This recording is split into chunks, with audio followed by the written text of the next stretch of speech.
Now, in economic times like we're in and have been in for several years, our consumer expectations really do not go down. But what we want is we want to get more value for our money. The dollar is more precious. And in that, some of us have looked for the lowest price deal, and it's not always the best choice. And then there's businesses that in these economic times continue to provide the highest quality services and products, and they are committed to their customer and quality and getting the job done right and getting a job done right the first time. And these businesses tend to thrive and prevail even in these economic times. And our next guest is exactly what that looks like and has been in our community for decades. So it's an honor and a privilege to introduce to you owner of Greg's Garage, Greg Doyle. Greg, thanks for being here and welcome to the show. Good morning, Mitch. How are you doing today? Very good. You just had a long history in our community. If you don't mind, if you could start how you got even into the automotive industry and how long ago that was. Well, the best thing was in Reno High when I graduated in '79, they had the best industrial education. So I took 4 years of auto shop there. Loved the industry, and I went to a trade school for a year. And then I worked at dealerships and gas stations and box stores, and then I was managing and running independent shops. And finally, I got to a point where, you know what, I think I can do this on my own and provide a level of quality and see what the consumer thought of that. And roughly, when did you open your first establishment, your first shop? Well, it's been over 20 years, 1991. And you were describing what that looked like. It was just you and four walls. Yeah. Small location. And a toolbox, yep. Started with basically on a shoestring by myself. Rented a shop for like $500 a month. Okay, let's see what we can do. And you wound up doing very well there. You were telling me that this location had limited parking and they were 3 deep on the street. Yeah, no parking. It was right downtown Reno, so I got to see the city in a different light and working on customers' cars, and they just kept bringing them to me, and I was blocking traffic, and I was like, oh boy, we better find a larger location for this operation. Why do you think that, because you described this wasn't even, we call it, compared to your present shop, a matchbox, but you still could hold 4 or 5 cars inside and you still had people lining them up and it was just you. Well, what I realized by driving around town is standing behind your work. A car comes back, that's first priority. Take care of that vehicle that the customer just spent money on. Well, we've had this conversation on our show, and I really appreciate what you just brought up. And I hope our community doesn't just pass by that and miss what you just said.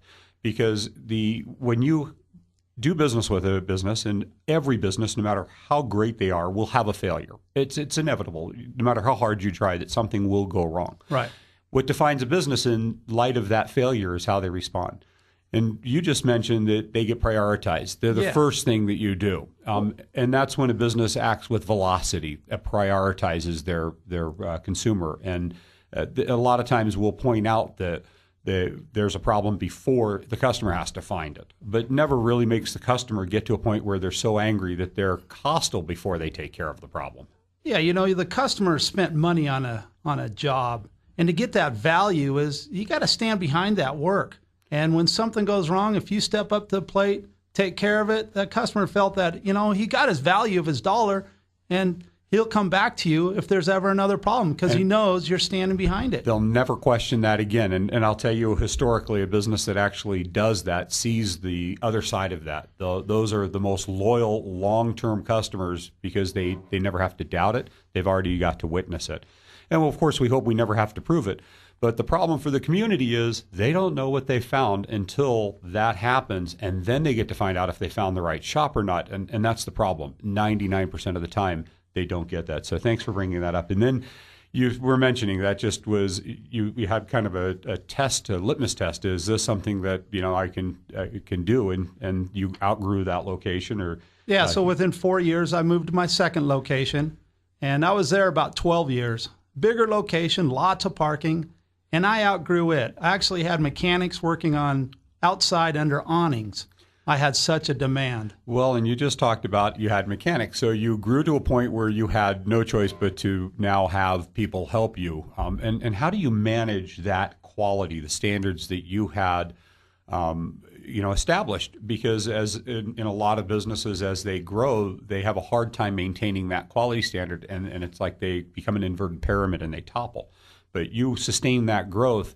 What do you attribute the success to? Well, we talked about that a little bit too, the leadership. What do I expect? How do I go about my day? How do I take care of my customers? And then carry that on to your mechanics. And then that level of quality. If you don't have time to do the job right the first time, when are you ever going to have time to do the job? And you mentioned something about leadership, and what you shared with me, I hope you'll take a minute and share it with our community, because it was really powerful. You talked about a leader that has people below them, or a leader that is, I'll let you share it. Yeah. The leadership example is, a lot of people are at the top and everybody supports them.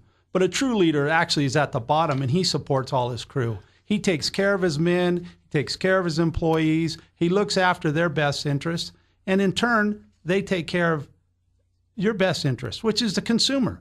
And, we've said this before on the show, that businesses that have value and care about their employees, and businesses that value and care about their community, and you have a long history in this community, and it's obvious from a lot of the community support that you've done, and you can see, plaques all over your wall of all the things that you've supported in our community, that they then have the capacity to care about their customer. If they don't have the capacity to care about everybody else, what are the chances really of them caring about their customer in the final product? And there you go, because I care about them, they feel a value that they can pass on to the customer. And when they do their work, they're like, you know what? Let's do the best we can for this customer. And word of mouth is probably the greatest form of marketing, and your reputation in our community is pretty unprecedented in your industry. Let's talk a little bit about your current location, because you've now gone through 2 locations and into the one that you're in now, which is, compared to your original location, about, 4,000% bigger? Yeah, it's as big as a dealership. It is. It's big. And being as big as a dealership, we do the same amount of work that a dealership does. We can do the alignments, we can do the check engine lights, we do the smog checks and repairs, we do any AC work, transmissions. It doesn't matter.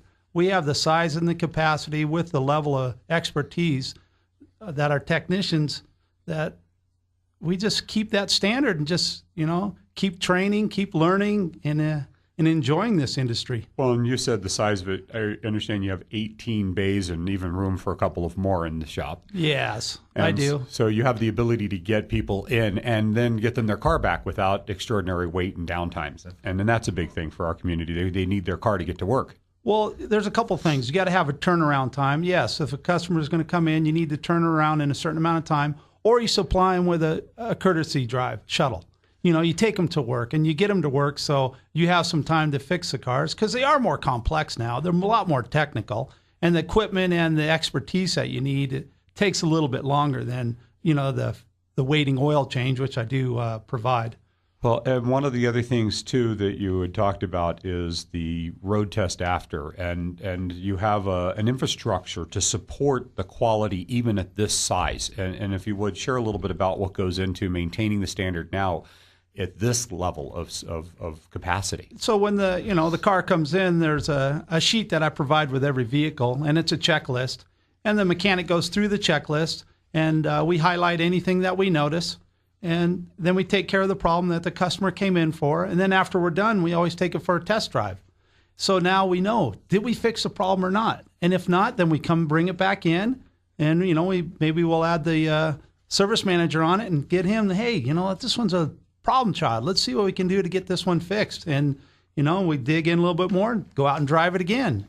And that's when you know it's fixed or not. Well, and you mentioned that probably the biggest key to getting the job done right the first time is the proper diagnosis of the problem and the communication between the consumer and the service writer. And one of the things you shared, we're running out of time, but I want to make sure our community knows this, is that you don't consider your service writers salespeople.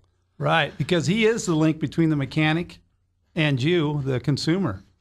And so if that is translated properly, then the repair has a higher probability of getting done right the first time. And then, of course, the quality control after the repair to verify the work was done. This is definitely, if you're not getting this level of quality and commitment from your present shop, you definitely want to give Greg or his general manager, Wes, over at Greg's Garage a call. And how do they get a hold of you, Greg? Yeah, Greg's Garage. Well, we have a website, gregsgarageinc.com. You can come visit us on 410 East 6th Street, which is between Wells and Virginia, just off the I-80 corridor. Phone number is 775-324-0911.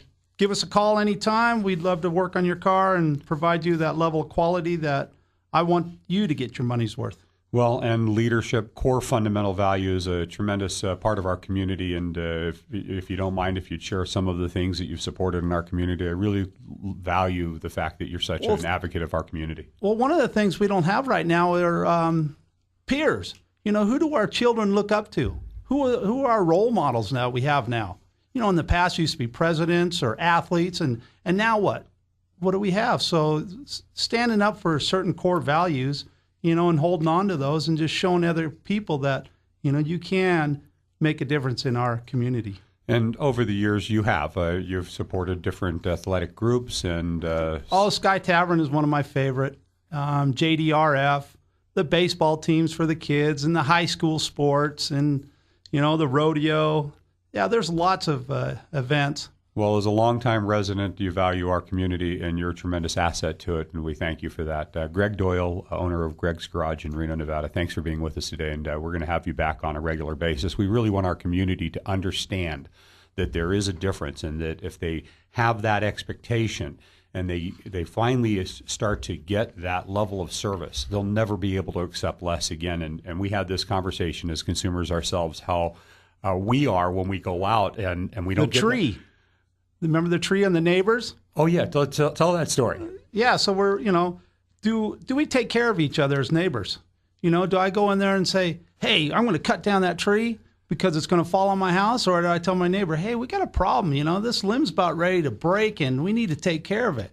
Well, and you talked about how in the automotive industry, a lot of shops put the fear factor that tree is going to fall on your roof and it's going to crush you in your sleep because that's right outside your bedroom, and that they sell based off of fear instead of information and letting the consumer make their proper choice. And that's that's not how you allow things to occur in your shop. Right. You treat them as a neighbor. This is a part of my community, and we value you as a friend and a next door neighbor. And we're going to talk to you about what you need to know so that you can make a prepared, informed, educated decision. And that's what integrity looks like. And again, if you're not getting that, Greg's Garage in Reno, Nevada. Thanks again for being here. Thanks, Mitch.